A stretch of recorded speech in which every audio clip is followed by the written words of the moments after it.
Ma'am, you don't belong in this seat. It's reserved for someone more distinguished. The words sliced through the luxury hush of Skylight Airlines Flight 217 like a blade dressed in velvet. Lauren Mitchell didn't raise her voice. She didn't need to. Her tone carried the weight of something older, sharper, something polished in private schools and boardrooms where people like Emily Harper rarely got invited. Her smile was professional, her posture flawless, and yet she had just delivered the kind of line that would stay with a person for life. Emily didn't blink, didn't flinch. She looked up from her seat, 2A by the window, tucked her phone back into the inner pocket of her crisp navy blazer. The same phone she'd used just 24 hours earlier to authorize a $50 million system upgrade for Skylight Airlines. But Lauren didn't know that. Neither did the woman standing next to her with a smug smile and Hermes bag, her silver bob curled just right, her breath smelling faintly of entitlement and expensive champagne. All they saw was a young black woman, alone in first class, sitting in their seat. Before we dive deeper into what happened next, tell us where you're watching from. A small town? A big city? A place where people still judge you before they know your name? Because this story, this one's for anyone who's ever been told, "You don't belong here." Emily stayed seated. She didn't argue. She didn't roll her eyes. She simply reached for her boarding pass, tapped her phone, and held up both, calm and precise. "I booked this seat 2 weeks ago," she said evenly. "Platinum status. Confirmed." Lauren's smile twitched, barely, but the polite mask stayed on. "Yes, I understand. But Ms. Reynolds here is one of our long-standing members. This seat is usually set aside for her. I'm sure we can find something comparable." "No." Emily's voice was soft, controlled, but the word landed like a gavel. Across the aisle, passengers glanced up from their tablets and neck pillows. Some instinctively knew something wasn't right. A few eyes stayed locked on Emily. Others looked at the blonde woman standing in the aisle. Susan Reynolds, mid-50s, draped in money and confidence, now frowning at Emily like someone had scratched her car. "This is my seat," Susan said loudly, her voice carrying through the cabin. "I always sit in 2A, everyone knows that." Her tone wasn't angry. It was insulted, like she couldn't believe the airline hadn't moved the obstacle. Emily, out of her way already. Lauren glanced nervously between the two women. Her cheeks flushed slightly. And then, trying to appear casual, Susan reached up to adjust her bag in the overhead bin and, in the same motion, slipped a folded stack of crisp $100 bills into Lauren's pocket. She didn't whisper. She didn't hide it well, but she knew she didn't have to. 3 rows behind, in 3B, Sarah Evans, a young journalist in an oversized gray hoodie, slowly raised her phone camera and hit record. Emily saw the whole thing.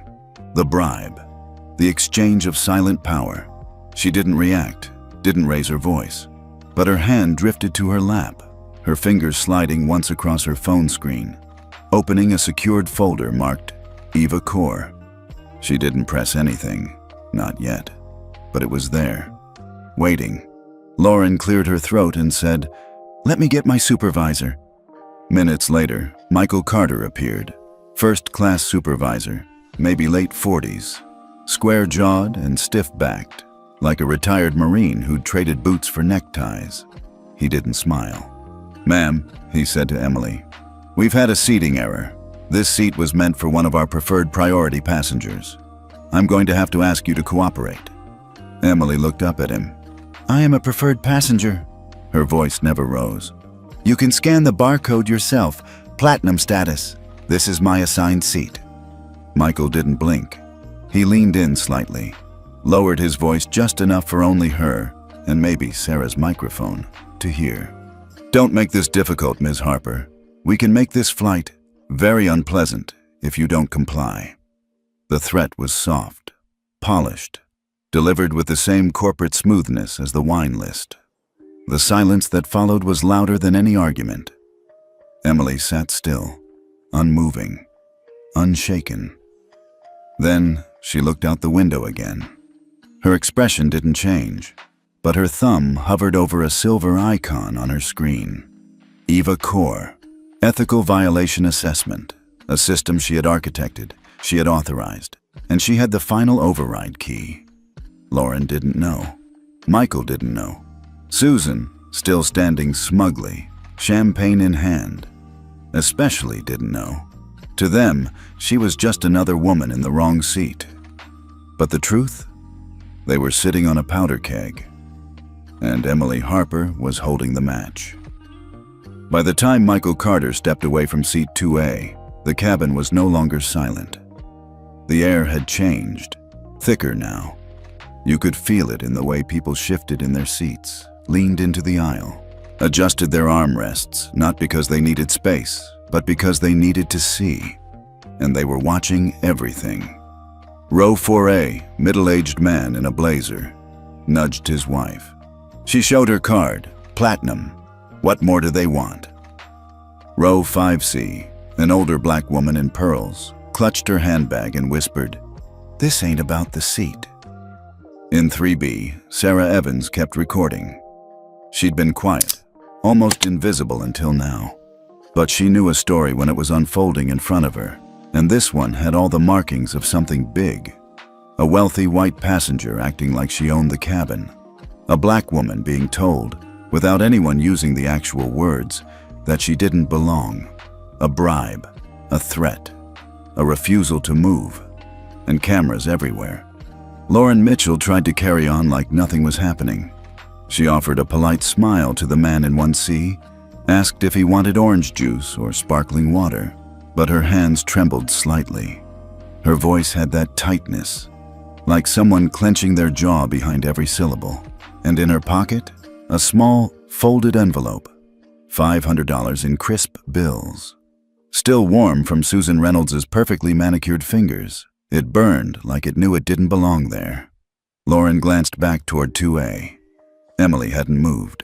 Her eyes were still on the window, calm, almost serene. But there was something about her stillness that felt loaded, like silence before a crash. Michael stood near the front galley now, talking to someone through the headset. His voice was clipped, tight, his jaw tense. Susan, meanwhile, had settled into the seat next to Emily, 2B, as if nothing unusual had occurred. She crossed her legs, adjusted her Hermes scarf, and sipped the complimentary champagne like it was owed to her. "Well," she murmured, "glad that's settled." Emily didn't respond. She didn't even look at her, but Sarah's camera caught the whole thing, including Susan's smirk, including Lauren's nervous glances, including Michael tapping his headset with a sharp, "Yes, we're requesting security now." A few rows back, phones started rising.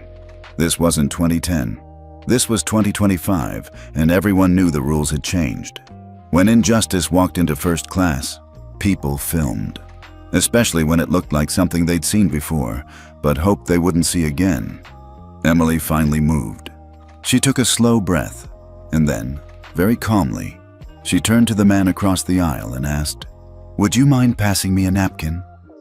It was such a small thing, but the man, white, late 40s, with a wedding ring and a laptop still open, passed her the napkin with a slight bow of respect. He'd seen what was happening, and he wasn't okay with it. Neither was the woman in 4C, or the couple in 5A, or the college kid in 6D who'd stopped texting and started live streaming on TikTok. People were quiet, but no one was confused anymore. They weren't witnessing a seating error, they were watching something uglier, power bending the rules for privilege.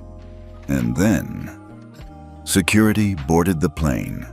2 uniformed officers in navy blue TSA jackets, eyes alert but impassive, moved down the aisle like they were entering a hostage scene. Everyone tensed. "Ma'am," one officer said, stopping in front of Emily, "we've been asked to assist in relocating you. Please gather your belongings." His voice was bland, corporate, like someone reading from a training manual. Emily didn't say anything right away. She calmly picked up her phone, swiped to the camera, and hit record. "My name is Emily Harper," she said clearly. "Platinum member. This seat, 2A, was booked, paid for, and confirmed. I am being asked to leave without cause to accommodate another passenger who prefers this seat. No drama, no shouting, just facts." Delivered with a voice so measured, it made everyone else in the cabin sit a little straighter. The officer glanced at his partner. "Ma'am," he repeated, "we need you to comply. And if I don't, we will have to remove you under flight disruption policy." Behind him, Susan adjusted her scarf. Lauren looked down. Michael turned away. And the passengers? They pulled out their phones. All of them. Someone whispered, "This is about to go viral." Sarah's camera stayed focused, steady. She captured everything, the tension, the faces, the silence. And Emily? She began packing her laptop, her charger, her tablet. Each movement calm, precise, almost rehearsed. She slid her phone into her coat, one hand still recording. Then she stood. At 5'6", she wasn't the tallest woman in the cabin. But at that moment, she felt like the only adult in the room. She didn't look at Susan, didn't spare Lauren or Michael a glance. She turned to the officers and said simply, "Lead the way." And they did. The walk down the aisle felt longer than it was. Phones followed her, so did eyes, and more than a few hearts. By the time she stepped off the plane into the boarding tunnel, Emily Harper had already become a symbol of dignity, of quiet resistance, of "this is not over." Back in seat 3B, Sarah Evans whispered to herself, "Oh, they have no idea who she is." She saved the video, named the file, "Black CEO removed from first class, bribe captured, platinum card ignored." Then she uploaded it. The spark had been struck, and the world was about to catch fire. By the time Flight 217 touched down at JFK, the video had already crossed 60,000 views. By the time Susan Reynolds stepped off the plane, still holding her Hermes bag like a trophy, it had hit 140,000. And by the time she reached baggage claim, smug and oblivious, sipping a second glass of champagne from the VIP lounge, the storm had arrived. The first comment under Sarah Evans's post read, "Wait, she showed her platinum card, and they still kicked her out? This is 2025, not 1955. Another said, "That smile from the white woman after she handed over cash? That's the face of privilege." And then came the hashtags. Justice. For Emily, #Skylight. Discrimination, #Platinum. Means nothing, Sarah's video spread like jet fuel in a lightning storm. TikTok, Twitter, Instagram, YouTube Shorts. Stitch by stitch, share by share, it lit up the internet. By hour 4, CNN was running it on loop. By hour 6, the New York Times headline read, "Black CEO removed from first-class seat despite proof of platinum status. Bribe caught on camera." And back in Chicago, at Skylight Airlines HQ, phones wouldn't stop ringing.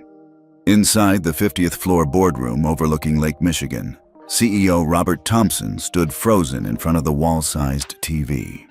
His jaw was locked. His phone buzzed every 5 seconds. Investors, PR teams, journalists, attorneys, the FAA. "Is this real?" he barked to no one in particular. His chief comms officer, Monica Eng, nodded grimly. "It's viral. CNN, MSNBC, even Fox. Everyone's running it." Robert blinked. He didn't recognize the woman in the video. No name tags, no profile. Just a calm, composed black woman refusing to give up her seat, refusing to scream, refusing to fold. And yet, she looked familiar. He turned to Monica. "Who is she?" Across the country, Emily Harper sat in a quiet lounge at SFO, her coat still buttoned, laptop open, calm as ever. The video was everywhere now. Her inbox was flooded. Journalists, influencers, attorneys, politicians. Her assistant had sent her 11 screenshots of trending hashtags. A black senator from Georgia had already tweeted, "Emily Harper stood for all of us. This is what systemic bias looks like." Silent, polished, and deadly. We stand with her. But Emily, she hadn't tweeted a word. She hadn't posted anything. She hadn't said one public sentence. She was waiting. Her phone buzzed. It was her general counsel. "We've got it all," he said, his voice sharp and clear. "The video, the bribe, the threat, passenger testimonies. We're drafting the response." Emily leaned back, her voice calm. "Don't send it yet. Let them panic first." Back in Chicago, Skylight's command center was in meltdown. Customer service agents were overwhelmed. 10,000 plus calls, 6,000 plus emails.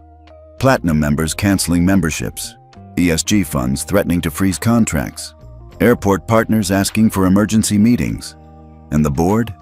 Pacing, swearing, calling in favors, firing off PR statements that sounded like corporate soup. "We are aware of the situation on Flight 217 and are conducting an internal investigation." No one was buying it. Then it happened. At exactly 3:47 p.m. CST, Monica opened an email marked Urgent. The sender, Emily Harper. Subject line, Request for immediate shareholder meeting. Ethics violation and internal breach. She opened the message. Her jaw dropped. "Mr. Thompson," she whispered, pale, "you need to read this, now." Robert walked over, took the tablet, and read the first line. "As a 25% shareholder of Skylight Airlines and the CEO of Tech Trend Innovations, I hereby request an immediate meeting with the board of directors." He blinked. 25% shareholder? His stomach turned. Monica pulled up Emily's LinkedIn profile. "Sir, she's the architect of the EVA core system, the ethical compliance network we just signed on to." The room fell into silence, the silence before a tsunami. It hit Robert like a truck. Emily Harper wasn't just a wronged passenger. She was the woman who held final override access to the system that governed their entire ethics rating. The same system tied to their partnerships with 48 major airports and 920 mellum in ESG-backed funding. If she pulled the plug, Skylight wouldn't just lose PR points. They'd lose operational clearance, credit access, airport gate priority. They'd lose everything. Robert slumped into his chair. "She didn't scream," he muttered. "She didn't raise her voice. She just walked off the plane and waited." One of the board members whispered, "She planned this." Another said, "No, they forced her to." Emily, still in San Francisco, watched the clock. She didn't need revenge. She didn't need attention. She needed accountability, and she knew exactly how to get it. At 4:02 p.m., Emily Harper opened her laptop. She didn't pace. She didn't fume. She didn't tweet. She just sat at the corner table in the SFO International VIP Lounge, sipped her tea, and looked at the encrypted dashboard glowing softly on her screen.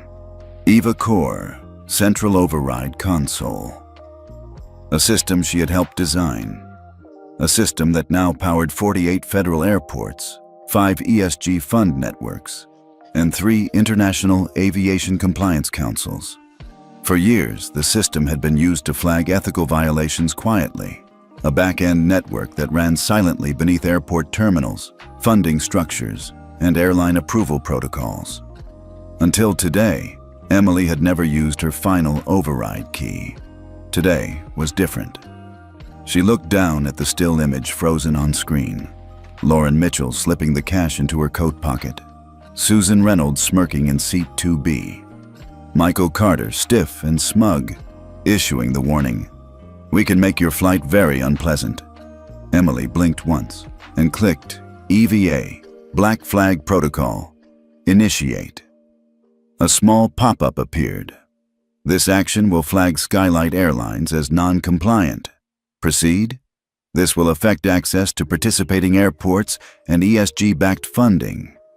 She entered her credentials, then typed one word in the comments section: "Confirmed misconduct, bribery, racial bias, intimidation," and hit send.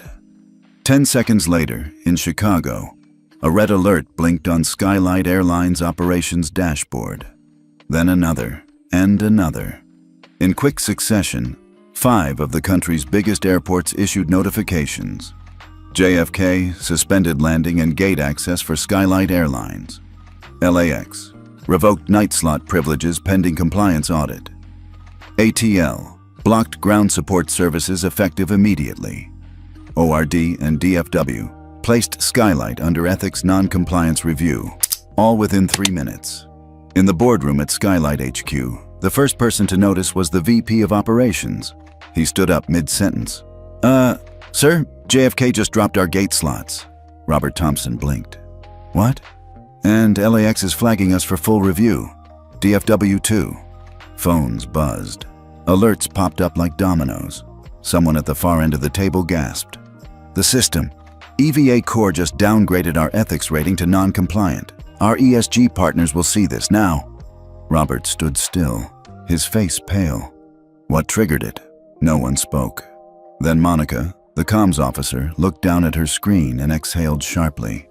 Emily Harper just activated Black Flag. Meanwhile, at JFK, in a back office on the concourse, a young gate agent stared at his screen in confusion. "Why are we suspending all Skylight flights until further notice?" His supervisor looked just as surprised. "EVA Core flag. They're under ethical investigation now. We can't process boarding until it clears." The dominoes kept falling. By 4:18 p.m., internal ESG dashboards showed $920 million in pending investment funds marked as frozen pending ethics review. 5 major compliance banks put Skylight on a temporary exclusion list. Skylight's stock price dipped 7% in under 20 minutes. And Emily Harper? She sat quietly, watching the ripple. Back in New York, Susan Reynolds hadn't checked her phone yet.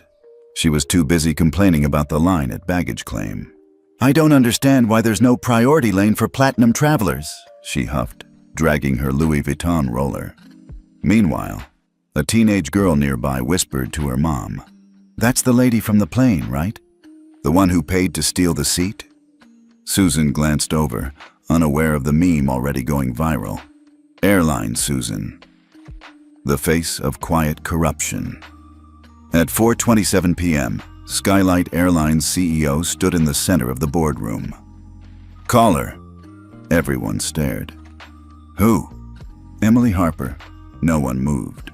Then someone finally said, "You don't just call Emily Harper, sir." Back at SFO, Emily's assistant walked over. "We've got 3 missed calls from Skylight Legal and their CEO's office. Want me to schedule something?" Emily stirred her tea. "No, let them sweat for a while." On social media, the fire grew hotter. Sarah Evans posted a second video, zooming in on Susan's hand as she handed off the money. She captioned it, "She bought the seat. He backed her. The airline let it happen. Justice." For Emily trended #1 in the US by 5 p.m. In a tucked-away Slack channel, Skylight employees vented, "I watched that woman get humiliated and said nothing.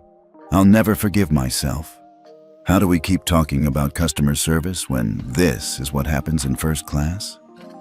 By sunset, the story had gone global. BBC, Al Jazeera, Reuters. Even local news stations in Nigeria and Brazil ran headlines. Black CEO removed from seat for white passenger, shuts down airline access in minutes. In her quiet corner at SFO, Emily Harper closed her laptop. She hadn't raised her voice once. She hadn't shouted. She hadn't begged. She had simply watched.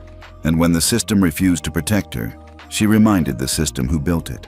The call came at 5:14 p.m., not from an assistant, not from a lawyer, but directly from Robert Thompson, CEO of Skylight Airlines. Emily Harper let it ring twice before answering. She didn't move from her chair at the SFO VIP lounge, still surrounded by the quiet clinking of glassware and soft jazz. "Ms. Harper," Robert began, his voice tight. "We're hoping to open a line of dialogue." Emily didn't say a word, just let the silence stretch long enough to make him uncomfortable. He cleared his throat. "Look, I'm aware of how badly this has been handled. I want to personally apologize." "Mr. Thompson," Emily interrupted, "you're not calling to apologize. You're calling because 5 airports just locked you out. $920 million in funding is frozen, and your board is texting you in all caps. Robert winced on the other end. She was right. I'd like to find a solution, he said carefully. A settlement, something mutually respectful. Emily smiled, not cruelly, just knowingly. Respect would have looked like Lauren following policy. Like Michael not threatening me. Like Susan not thinking a stack of cash could buy my seat. Respect would have been silence when I showed my boarding pass, not removal. Robert exhaled. Emily, what do you want? That was the question. The one he hoped had a price tag. But what Emily wanted wasn't just for her. She leaned forward, opened a document on her screen, and began reading. I want 3 things. First, terminate Lauren Mitchell, Michael Carter, and Captain David Sullivan for ethics violations. Bribery, bias, and negligence. Robert didn't speak. Second, a public admission of fault from Skylight.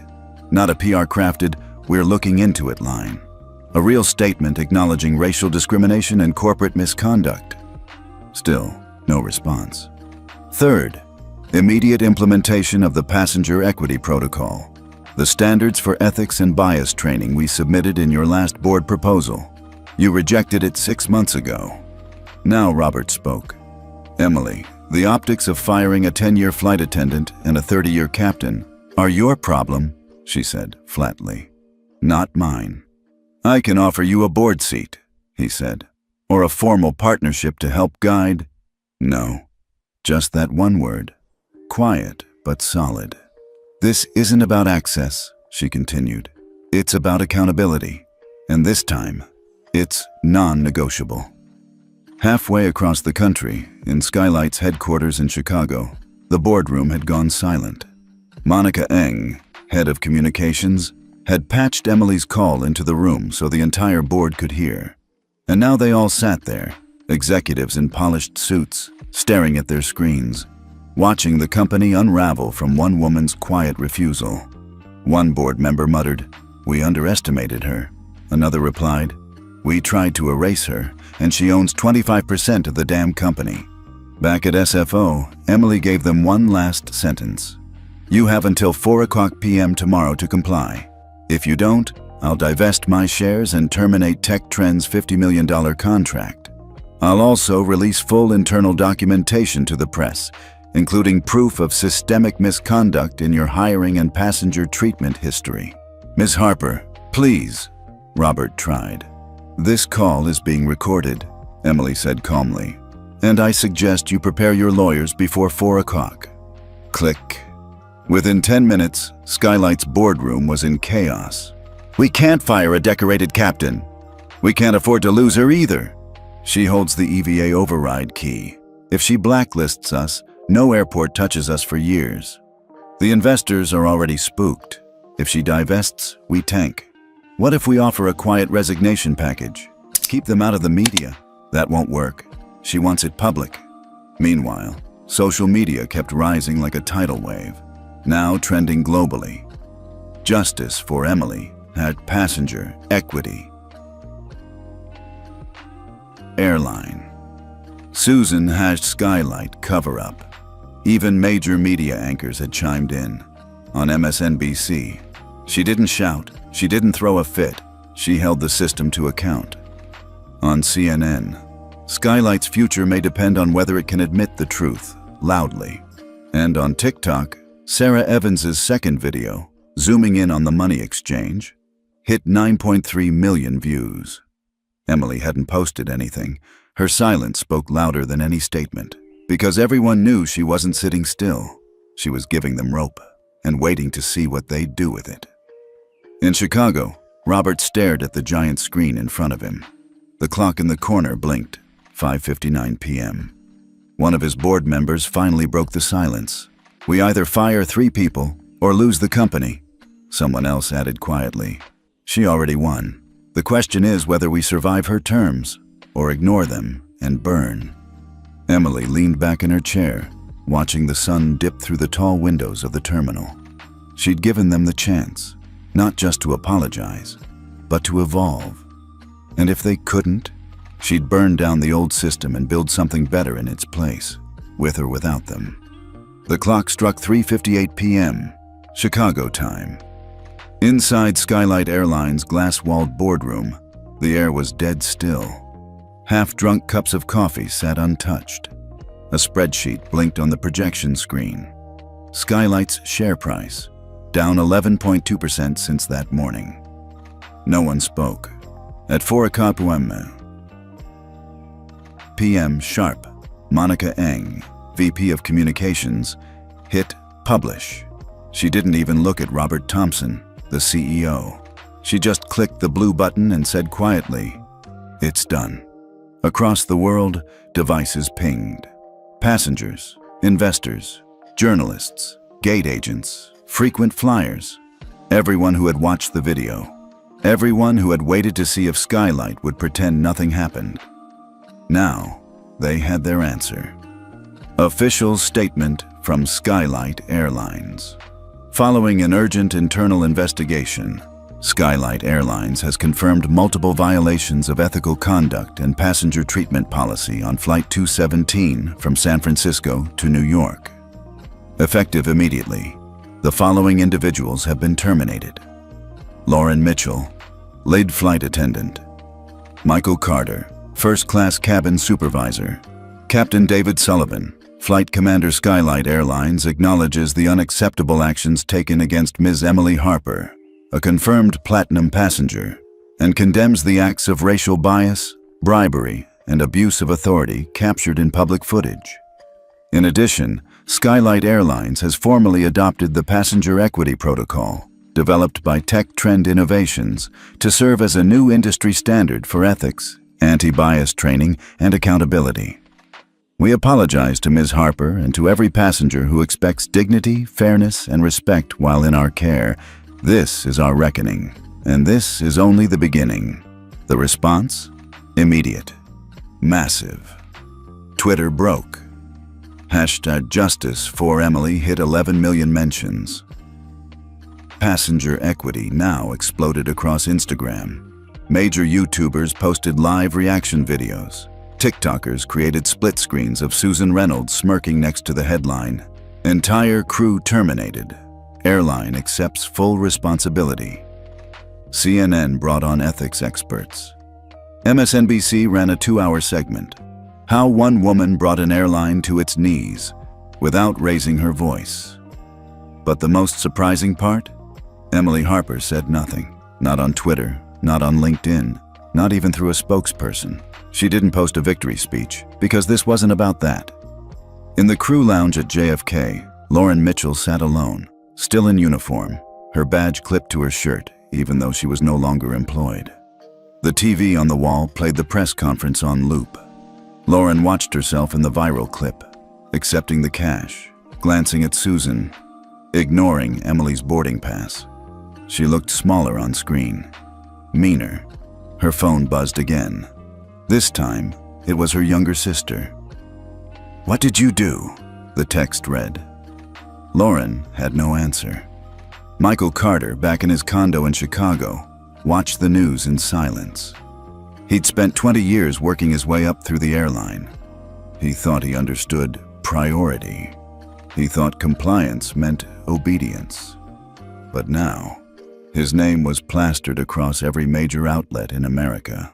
Fired supervisor once threatened passenger on video, faces backlash. He turned off the TV and sat in the dark. And Captain David Sullivan? 30-year veteran. Never a single official complaint. But now, the airline he'd served was calling his silence a violation, a failure of leadership. He watched the footage again. Emily, calm and dignified, standing as security walked her down the aisle. The part that hit hardest wasn't her voice. It was the way she never looked back. Meanwhile, at Gate B12 of San Francisco International, the digital signage had been updated. Where it once said, Skylight Flight 217, it now read, Gate closed for internal ethics review. Passenger updates will follow. A group of frequent flyers nearby pointed at the screen. That's the gate where it happened. They shut it down for good? I hope they rename it.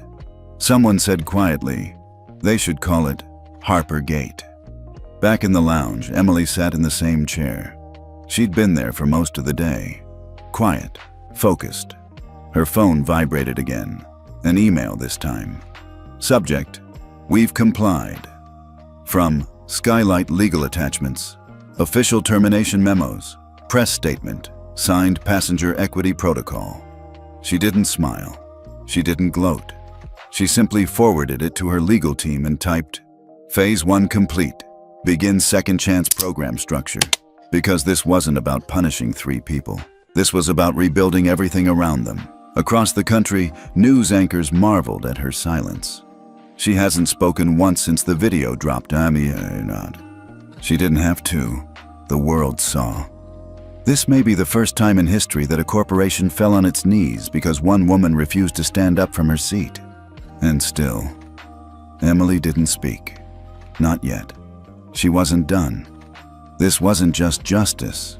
This was architecture. 3 days. That's how long it took Skylight Airlines to go from corporate scandal to ground zero of a national ethics overhaul. And Emily Harper was at the center of it. Not with a press tour, not with a victory lap, not with any triumphant photo ops, but with one quiet command. Begin the rebuild. At 9:00 a.m. on Monday, every Skylight employee, from the CEO to baggage handlers, received a mandatory directive in their inbox. Subject, Passenger Equity Protocol, Phase 1 Training. All personnel must report to assigned training hubs within 48 hours. Attendance is mandatory. Sessions are immersive. Dismissal is immediate upon non-compliance. This is not optional. This is the future. The first session began in Dallas, where a room full of gate agents sat in awkward silence under flickering fluorescent lights. A large screen displayed the title, Bias Isn't Loud, It's Policy. Led by Tech Trend Innovations. Emily wasn't physically there, but her presence was everywhere. In the system that monitored responses, in the simulations that adjusted in real time, in the message itself. The trainers didn't lecture. They asked, have you ever told someone it's a policy just to get them to go away? Have you ever assumed someone didn't belong because of how they dressed? What scares you more, confronting bias or losing your comfort? People shifted in their chairs. Some got defensive, some got emotional, a few got honest. In Los Angeles, a pilot who'd flown with Captain David Sullivan for 20 years raised his hand. I never questioned why we prioritize certain passengers. It was just normal. The facilitator nodded. Sometimes what feels normal is just bias that's never been challenged. The real breakthrough came in Chicago, where 3 familiar faces walked into a converted conference room under quiet stairs. Lauren Mitchell, former flight attendant. Michael Carter, former supervisor. Captain David Sullivan, the man who stood silent on Flight 217. They weren't there to defend themselves. They were there as part of Emily's boldest move yet, the Second Chance Program. A controversial, voluntary initiative, open only to those who had committed harm and acknowledged it fully. No PR spin, no coaching, just raw truth, and the work to fix what they broke. Lauren sat in the front row, her hair no longer styled, her hand clasped tightly in her lap. When asked why she accepted the bribe, she didn't blame Susan, didn't blame policy, didn't blame training. She said simply, I was scared of losing my job, so I risked someone else's dignity instead. And then she cried.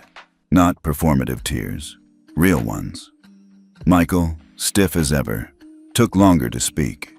But when he did, it landed like a punch. I thought following orders was leadership. Turns out, it was just cowardice in a blazer. Some of the trainees clapped. Others just sat stunned. Captain Sullivan, in his pilot's jacket, removed it slowly. This jacket used to mean something to me, he said, laying it on the table. But respect without integrity is just a uniform. Back at SFO, Emily watched the live feed from her private office. She said nothing, just took notes. By the end of week 1, over 200 Skylight employees had gone through the training. Surveys showed 89% admitted they had witnessed or participated in biased behavior. 62% said this was the first time they had been asked to examine their role in it. The media called it a corporate exorcism.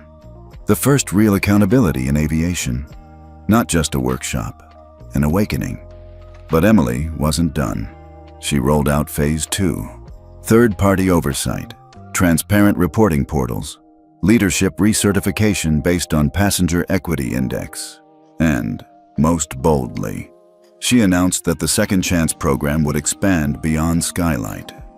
Any airline, airport, or aviation employee who had been implicated in ethical complaints could apply, but only if they were willing to publicly acknowledge the harm they'd caused and commit to structured reform under Tech Trend's watch. Some called it radical, some called it PR genius, but most called it long overdue. 1 week later, a quiet moment passed that no one expected. Lauren Mitchell, in the back of a training room in Atlanta, stayed after class. She waited until everyone left. Then she walked up to the facilitator and said, "Is there any way I can help train the next group? I can't undo what I did, but I can make sure the next me doesn't do it again." The trainer looked at her, then nodded. "Yes, but only if you're willing to speak honestly." Lauren smiled. It was small, fragile, but real. "That's the only way I speak now." And Emily? She never posted a word, never gave a speech, never said "I told you so." She just built the system, flipped the switch, and let the truth do the talking. Because sometimes, the strongest thing a person can say is nothing at all. It started with a press release, not from Skylight, not from Emily, but from Everblue Airways, the second largest domestic carrier in the US. Subject: immediate adoption of Passenger Equity Protocol. Effective this quarter, Everblue Airlines will adopt the full framework of the Passenger Equity Protocol as developed by Tech Trend Innovations. This includes full transparency in seat assignments, bias training, third-party reporting systems, and compliance certification. We thank Ms. Emily Harper for modeling what accountability can and should look like. The announcement shocked the industry. Everblue hadn't been publicly linked to any scandal. They had no viral video, no pending lawsuits. But they'd seen what happened to Skylight, and what happened after, and they weren't about to be the next target. Within 72 hours, 2 more airlines followed. Falcon Line, the budget-friendly juggernaut that dominated Middle America airports. Atlantic North, a legacy carrier with ties to federal travel contracts. Their tone was the same. Proactive, not reactive. Voluntary, not forced. But everyone in the industry knew the truth. They were scared. Scared of being exposed. Scared of losing ESG funding. Scared of Emily's silence. Because it wasn't just the passengers watching anymore. It was the investors. A confidential memo leaked from Summit Capital, one of the top aviation hedge funds. Effective immediately. Any airline not in full compliance with the Passenger Equity Protocol will be classified as a social risk entity and subject to ESG disqualification. Translation: billions in capital were suddenly on the line. Then came the first refusal. Jetrider, a flashy luxury brand, released a defiant video on their YouTube channel. The CEO, Charles Braxton, stood in front of a private jet, smiling like he'd just beat a lawsuit. "We don't bow to mob justice," he said. "Our crews are trained professionals, not targets of public hysteria." The comments section lit up. So did Twitter. And within 5 hours, #boycott Jetrider trended worldwide. By morning, 3 major cities had canceled public contracts with Jetrider, and one of their biggest investors, Fairgreen Holdings, publicly exited. "We believe in dignity as policy, not as a slogan. Our portfolio reflects that." Jetrider's stock dropped 12% in a day. They released a second video. This one had no jets, no smiles, Just Charles Braxton sitting at a desk, red-eyed and stiff. "We are reviewing options to participate in the Passenger Equity Initiative." Back at Tech Trends headquarters in Oakland, Emily watched the clips without expression. She didn't gloat. She didn't retweet. She didn't even brief the media team. Instead, she reviewed the new dashboard, the EVA network. Short for Ethics Verification Alliance, it was the next phase of her plan. A live index ranking all major airlines by passenger equity compliance, complaint resolution, bias, audit, transparency, whistleblower protection. The board updated in real time. Airlines in green, Skylight, Everblue, Falcon Line, Atlantic North. Airlines in yellow, Delta Sky, Apex Jet, Air Western. In red, Jet Rider, Sky Nova, Suncoast. Each score came with a clickable breakdown. The public could see exactly what went wrong and who fixed it. The media called it the new Yelp for airline ethics, a public scorecard for dignity. The system Emily built and never had to explain. Meanwhile, at Skylight HQ, the effects were visible. Passenger satisfaction had jumped 18%. Crew applications, especially from underrepresented communities, had surged. And the board, once rattled by PR nightmares, was now lobbying other airlines to join EVA, not out of morality, out of market survival. One day, a reporter caught up with Emily in the hallway after a closed-door stakeholder meeting. "Ms. Harper, any thoughts on Jet Rider's reversal?" She paused, then answered, calmly. "Some people act because they believe in change. Others act because they fear it. I care more about what they build afterward." Then she walked away. That clip alone hit 14 million views.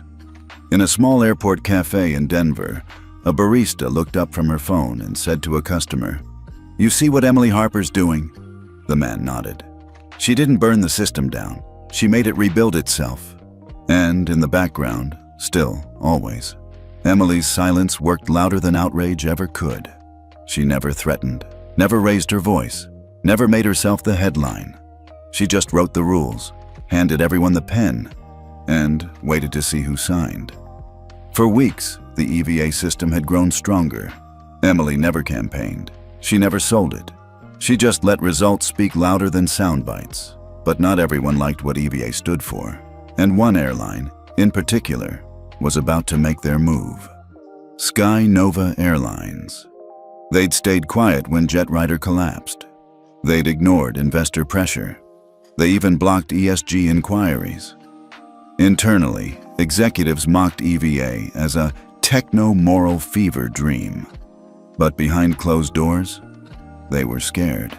Because they weren't just non-compliant, they were deeply complicit. Documents existed. Whistleblowers waited. So instead of reforming, Sky Nova chose another route. Destroy the messenger. It began with a leaked story.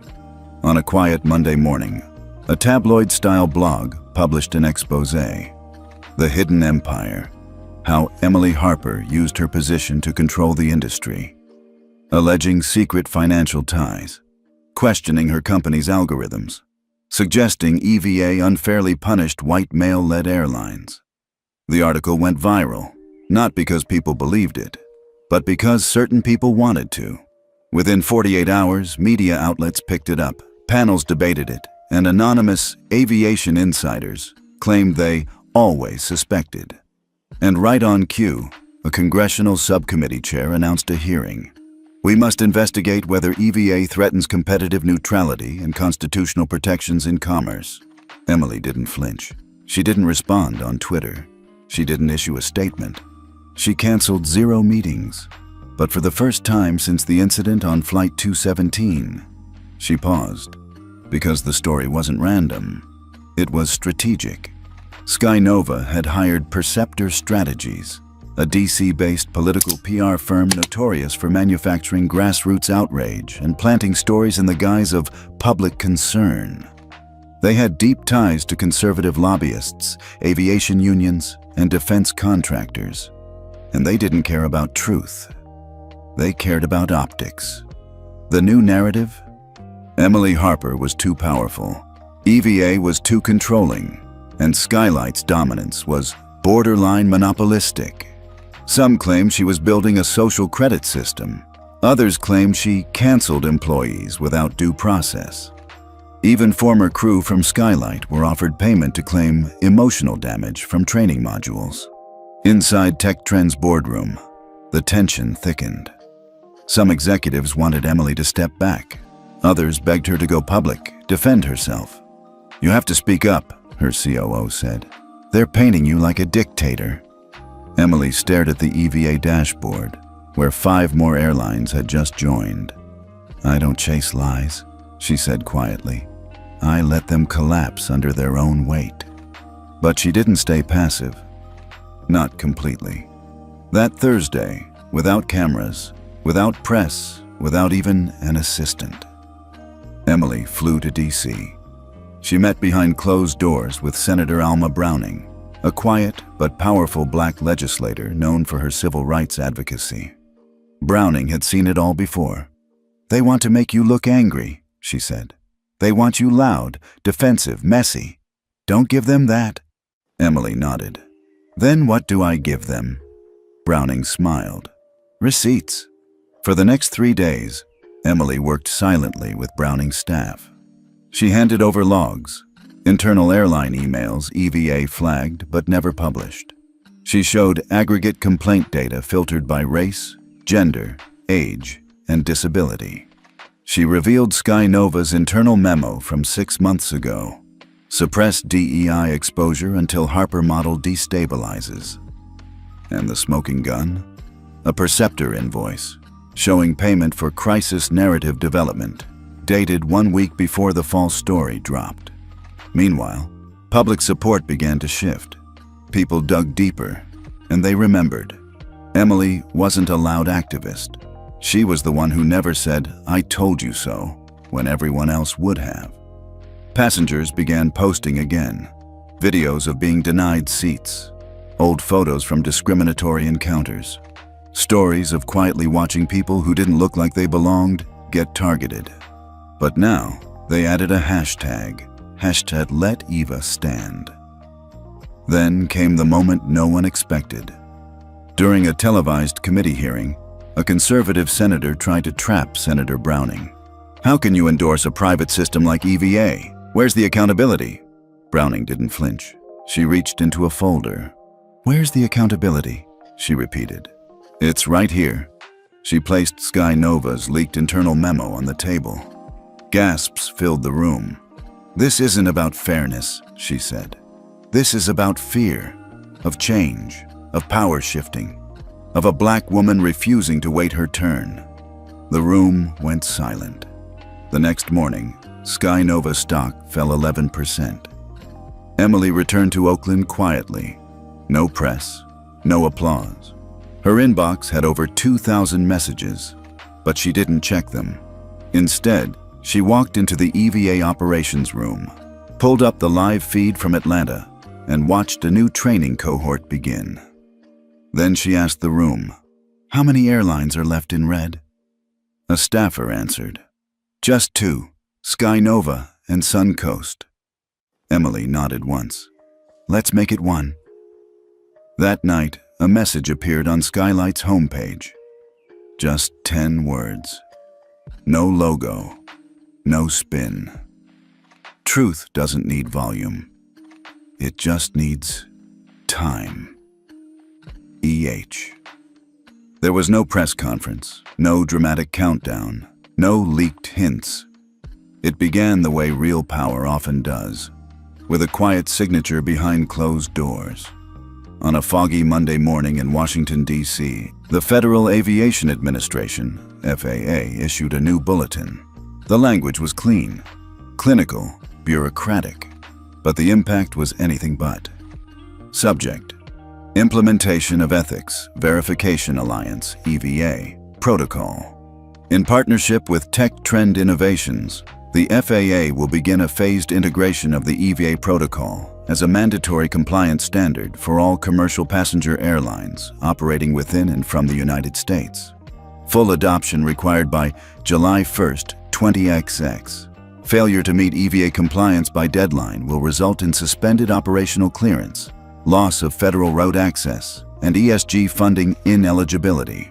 Across the aviation industry, phones buzzed, inboxes exploded, and strategy teams scrambled. 90 days. That's all the airlines had. Not to consider, not to review, but to comply. At Tech Trend's Oakland headquarters, the EVA operations room erupted in quiet applause. But Emily? She didn't celebrate. She didn't even stand. She looked at the screen that now displayed a simple message across the EVA dashboard. Status, federally mandated. And all she said was, "Now we build it right." News outlets caught up by mid-afternoon.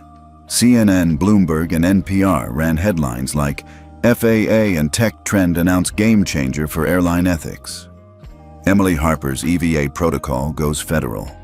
The Passenger Bill of Rights just got teeth. And while the press raced for interviews, Emily stayed silent. Sky Nova, predictably, was the first to object. Their legal team issued a fiery press release. This overreach undermines free market dynamics and places undue burden on legacy carriers. Sky Nova will pursue all legal avenues to contest this move. But the markets didn't flinch. Investors weren't worried about burden. They were watching something else. Momentum. Behind closed doors, CEOs of other airlines held emergency board meetings. Some were furious. Others resigned themselves to the inevitable. A few tried to spin it. "We've always supported passenger dignity. This aligns with our long-term culture goals. We're proud to be on the right side of history." But everyone knew the truth. This wasn't culture. This was compliance. And compliance was no longer optional. In the days that followed, a wave of dominoes fell. Suncoast issued an internal memo announcing full adoption of EVA within 45 days. Delta Sky scrapped its old internal bias training and adopted EVA modules. Apex Jet announced a partnership with Tech Trend to co-develop child safety add-ons for EVA. The public watched it unfold like a slow revolution, one that had been long overdue.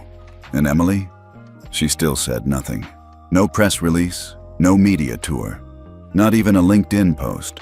But quietly, behind the scenes, she did one thing. She walked into a dark conference room on the 27th floor, sat across from a high-ranking FAA executive, and slid a folder across the table. "It's time we address international routes," she said. The FAA rep blinked. "You mean?" Emily nodded. "This doesn't stop at borders. Ethics don't expire at customs." The executive opened the folder. Inside was a draft proposal. EVA, Global Integration Framework. Meanwhile, on the Hill, Senator Alma Browning held a closed-door meeting with EU delegates. By the end of the week, whispers began circulating that Canada and the UK were considering EVA reciprocity agreements. What began as one woman's silent protest had become the blueprint for international dignity law. 1 week later, Skylight hosted a private event in San Francisco to honor the FAA partnership. Every major airline was invited. Every CEO attended. And Emily? She didn't speak. She didn't walk on stage. Instead, as the event began, a single screen lit up behind the podium. White background, black text.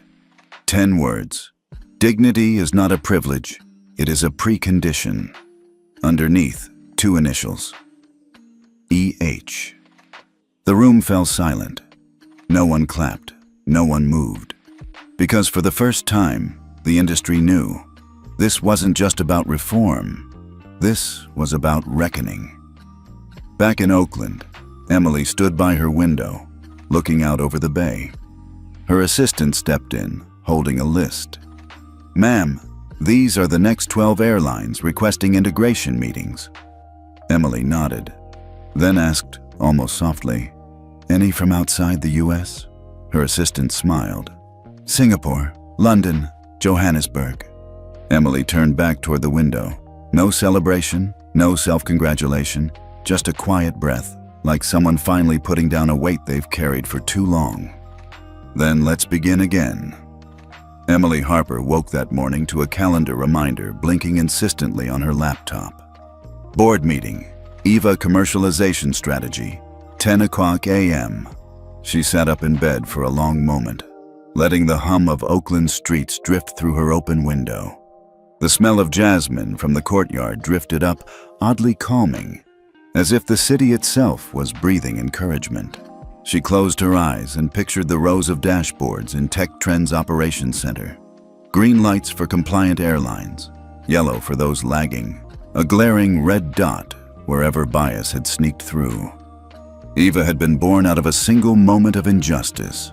One flight, one seat, one calm refusal. And now the room full of investors would demand she turn that moment into a profit engine. When she entered the boardroom, her colleagues were already assembled. Daniel, the CFO, stood by the projector, adjusting his tie with nervous energy. Priya, head of data services, tapped her pen against the table, her fingertips stained faintly with code she'd debugged the night before. Marcus, the COO, who had built EVA's first prototype alongside Emily, offered a brief nod, his expression steady but expectant. The investors tracked in from San Francisco, New York, London, some as early as 7 a.m. local time to accommodate time zones. The polished mahogany table reflected a constellation of laptop screens and water glasses, but Emily saw it as a blank slate for what could, what should, come next. Robert Thompson, the board chair, cleared his throat. "First, congratulations are in order," he began, his voice warm. EVA's adoption by the FAA, Everblue, and a dozen other carriers has been nothing short of revolutionary. Our impact metrics are off the charts. He clicked a remote and a slide appeared.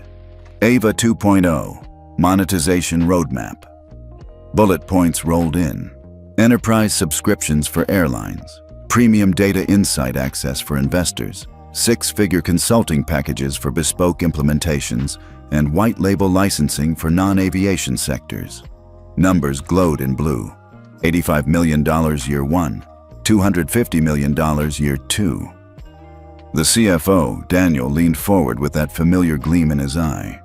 Priya's brow furrowed as she calculated server costs against potential revenue. Marcus's posture straightened. He was company through every pivot, and his faith in purpose had carried them here. Emily felt a tightening in her chest. She raised her hand, but Robert gestured for her to let him finish. She watched the room come alive with possibility. Finance leads stroking their chins, investors nodding at potential ROI charts, legal counsel scribbling notes. Then Robert paused and looked at her. "Emily, we need to sustain our business. Operating EVA at scale, funding R&D, expanding internationally. It all requires a solid revenue model. This is our chance to secure EVA's future." She picked up her glass of water. It felt heavy. Outside the glass walls, the operations floor hummed like a beehive. Analysts and engineers clicking away at screens, watching real-time ethics alerts scroll in. Emily closed her eyes for a moment and inhaled. A lifetime of building something for the public good suddenly felt fragile, like a sandcastle threatened by rising tide. She set the glass down and stood. The room turned its attention on her. She cleared her throat. "I appreciate all the effort that has gone into this roadmap," she said, her voice calm but firm. "The revenue projections are impressive, but EVA was not built to maximize profit margins. EVA was built to protect human dignity." A ripple of confusion swept across the table. Daniel's pen stilled. Priya's eyebrows arched. Marcus's lips pressed together thoughtfully. Emily glanced at each of them in turn, drawing courage from the knowledge that they had all believed in EVA's mission before it became headline news. "I remember the first time I clicked that override key," she continued. "When Flight 217 in San Francisco became the world's focus. I watched as airlines lost access to 5 major airports because someone decided that a bribe and a threat were more important than a valid ticket. In that moment, EVA was a shield for injustice. Now, we risk turning it into a commodity. Robert leaned forward. His expression shifted from supportive to concerned. Emily, no one doubts the importance of your mission. But ideals don't pay the bills. We have payroll, R&D, server costs. If we don't monetize EVA, someone else will. And then we might lose control of the very system we created. She nodded. She understood his point. She respected his business acumen. Yet she steadfastly refused to let EVA become another checkbox exercise. If we take this path, she said softly, EVA will become indistinguishable from the outdated compliance systems we set out to replace. People will go through the motions, subscribe, click, sign off, without internalizing accountability. We'll lose the very soul of this project. Another investor cleared his throat. Then what do you propose? He asked. Because the alternative is stagnation. Emily took a breath and clicked her remote. Behind her, the slide transitioned from EVA 2.0 to Mission First Funding Model. Silence fell so deep she could almost hear the hum of the HVAC. She saw Calvin, the venture partner who had backed her since Tech Trend's earliest days, lean forward in interest. Priya sat up, ready to take notes. Marcus's stern face softened. Emily outlined a tiered public-private partnership. Airlines would contribute on a sliding scale based on revenue and flight volume, ensuring small or emerging carriers could afford EVA while larger airlines carried proportionate responsibility. She explained that core ethics scores and anonymized compliance trends would remain free for public access, keeping transparency intact, while only advanced analytics, predictive models, and customized dashboards would carry a fee for NGOs, regulators, and ESG funds. She proposed spinning EVA off into a non-profit foundation, dissolving Tech Trend's equity stake in the foundation itself, and in exchange Tech Trend would hold a contractual fee-for-service role, limited strictly to providing technology support and ongoing R&D. She introduced the idea of revenue sharing from the Second Chance program, wherein organizations participating in remediation training would contribute to scholarships and grants for trainees from underserved markets. Finally, she called for pursuit of government and philanthropic funding to underwrite EVA's core operations, aligning financial sustainability directly to genuine public benefit. By the time she finished, the room felt charged in a different way. She had given them a path that balanced fiscal responsibility with moral clarity. Daniel's eyes flickered with the challenge of new financial models. Priya tapped her pen eagerly, already envisioning the data pipelines. Marcus exhaled, his support clear in the way he nodded once, decisively. Robert leaned back, folding his hands. "This is bold," he said. "It's complex, yes, but it preserves EVA's integrity. It cements our commitment to mission over margin." His tone was approving, but Emily could see the questions already forming. Will investors tolerate slower returns? Can we secure grant funding at scale? How do we manage a foundation in parallel with a for-profit company? She met his gaze. "I'm ready to lead that charge." Her words were quiet, but they carried the weight of conviction. The boardroom seemed to absorb them, and in that moment, Emily felt both relief and a renewed sense of purpose. There would be new challenges, grant applications, compliance checks, philanthropic relationships, but she would face them as she always had, quietly, strategically, unwaveringly. Later that day, she flew to San Francisco for a donor reception at the Asian Art Museum. She didn't take the stage. She dressed in a simple black dress and moved among the crowd, introducing herself to supporters, listening to their stories. A retired veteran shared how EVA's training modules had changed how security agents treated him and his service dog. A young college student described the first time she boarded a plane and didn't feel judged for her accent. Emily listened, nodding, her presence calm and focused. Each story reaffirmed that EVA was more than lines of code or contract fees. It was a lifeline for real people. When the night wound down, she slipped away from the gala's soft chatter and city lights, returning to her hotel overlooking the bay. She sat by the window, city lights reflecting in the water, and opened her laptop. Her fingers hovered over the keys as she drafted a note to the new EVA Foundation board. Tonight, we choose purpose over profit. Tomorrow, we build a model that cannot be sold, only sustained by those who believe in equity as a right, not a privilege. She read the words over twice, satisfaction warming her chest, then clicked send. Emily looked out at the steady stream of planes descending toward SFO, each flight carrying passengers with their own stories, hopes, and vulnerabilities. She recalled the moment on Flight 217 when a calm refusal ignited a movement. Now, those same skies would carry a system that honored every individual and a foundation she would protect with everything she had. She closed her laptop, her mind already drafting the next steps: foundation bylaws, grant proposals, training curricula. But first, she allowed herself one quiet breath. The night air drifted in, carrying the distant hum of engines and the promise of what lay ahead. She had turned down the easy path, chosen the harder one, but in that choice resided the true power of EVA, and she was ready for all that would follow. Emily Harper stood at the edge of the tarmac at Chicago O'Hare, watching the ribbon stretch taut between two gleaming gate markers.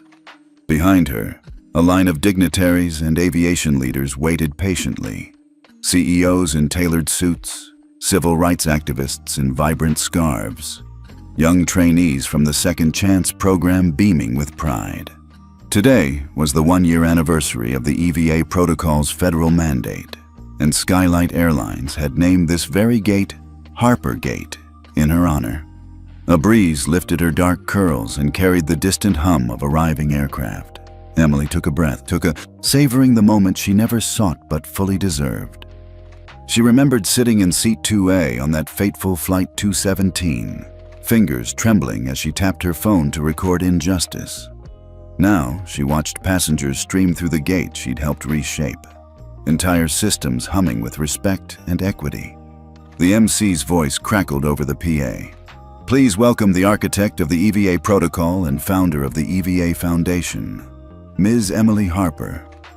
Applause rippled across the crowd. Emily stepped forward, the applause swelling into a standing ovation. She offered a modest nod, then glanced at the small podium, its microphone waiting. For the first time in this journey, she would speak in public as the woman behind the global movement. Thank you, she began, voice steady but warm. Standing here before an airport and an industry that once treated injustice as business as usual, I feel immense gratitude. She paused to let the applause settle. Harper Gate isn't about me. It's about every passenger who ever felt they didn't belong, every airline employee who stayed silent, and every one of us who chose to say, dignity is not optional. A hush fell. Skylight crew in uniform exchanged glances, some with tears in their eyes. In the back, a former flight attendant from the Second Chance program wiped a hand across her cheek. Emily continued. 1 year ago, our industry was fractured by fear and inequality. Today, 500 airlines across 80 countries participate in EVA's equity network. Passenger complaints related to bias are down 72% in North America alone. More importantly, 33% of leadership positions in our partner airlines are now held by people from underrepresented groups, an increase that was not mandated by law, but driven by the conviction that fairness fuels excellence. She stepped away from the podium and motioned behind her. A video played on the large screen. Gate agents guiding a wheelchair passenger with gentle respect. A Syrian family smiling as they received language assistance. Pilots greeting travelers from every corner of the globe. The montage ended with archival footage of Flight 217's cabin. Lauren slipping the envelope, Michael's threat, Emily's calm resolve. Then it faded to the EVA Foundation logo, the tagline, "Equity takes flight." A ripple of applause swept the crowd. Emily felt a gentle surge of hope. It wasn't perfect, no system ever was, but it was better. She raised her hand lightly, Our work isn't done. Today, I announce the International EVA Summit, hosted right here, bringing together regulators, airlines, technology partners, and community advocates to draft the Global Passenger Equity Accord. In 3 months, delegates will sign this accord in Geneva, making equitable treatment a pillar of aviation law worldwide. Blue uniforms and business attire stirred. Notes were taken. The youngest trainees from the Second Chance program, Lauren Mitchell among them, looked at each other with awe. The flight attendant who once accepted a bribe now helped draft policies to prevent it. Emily's gaze swept the crowd. She spotted Senator Alma Browning in the front row, nodding with pride. She saw international delegates chatting animatedly, already planning collaboration. She saw journalists scribbling headlines that would read, "Harper leads Global Aviation Equity Summit." She felt her heart swell, then soften. "I didn't choose this path," she said quietly. "Dignity chose me, and I believe that every person, wherever you come from, however you look or what language you speak, deserves the right to board with confidence, to work with respect, to disembark with pride." The final applause came like waves. Emily stepped down, letting the next speakers approach. As she moved through the crowd, passengers she'd never met shook her hand, airport staff hugged her, and media camera lenses followed her every step. Yet through it all, Emily felt only calm determination. That evening, as city lights gleamed on Lake Michigan, Emily joined a small dinner hosted by the EVA Foundation Board. Around a long candlelit table sat civil rights leaders, philanthropists who funded EVA's nonprofit, and union representatives who had once opposed her initiatives. Glasses clinked. "Our mission started on a plane," Emily said, raising her glass. "Tonight, we commit to taking it across every transport system, rail, road, sea, until dignity isn't an add-on, but the default." A toast followed. The room brimmed with optimism, tempered by the knowledge of work ahead. Emily felt the camaraderie, the shared sense of purpose that had carried her from a single cabin confrontation to an industry-wide revolution. Later, back in her hotel room overlooking the airport runways, Emily opened her laptop. The news ticker scrolling on the screen read, "EVA Summit. Announced, Geneva Accord to extend rights to 120 countries." She closed her eyes and remembered her father's voice, why you started, why she'd refused to move from seat 2A, why she'd traded silence for strategy, why she'd chosen purpose over profit. She typed a brief message to the EVA Foundation staff. "We've turned a spark of injustice into a global flame. Rest tonight, because tomorrow we build the accord. Onward." She hit send, closed her laptop, and gazed at the planes landing gently in the distance. Each landing told a story of journeys completed, and of the new journeys in flight, guided by principles she'd helped set in motion. Emily Harper stood by the window, letting the night air soothe her. She had become a global icon, but more than that, she was a steward of a new era. And as the final lights dimmed over Chicago's skyline, she whispered to the silent runway, "This is just the beginning."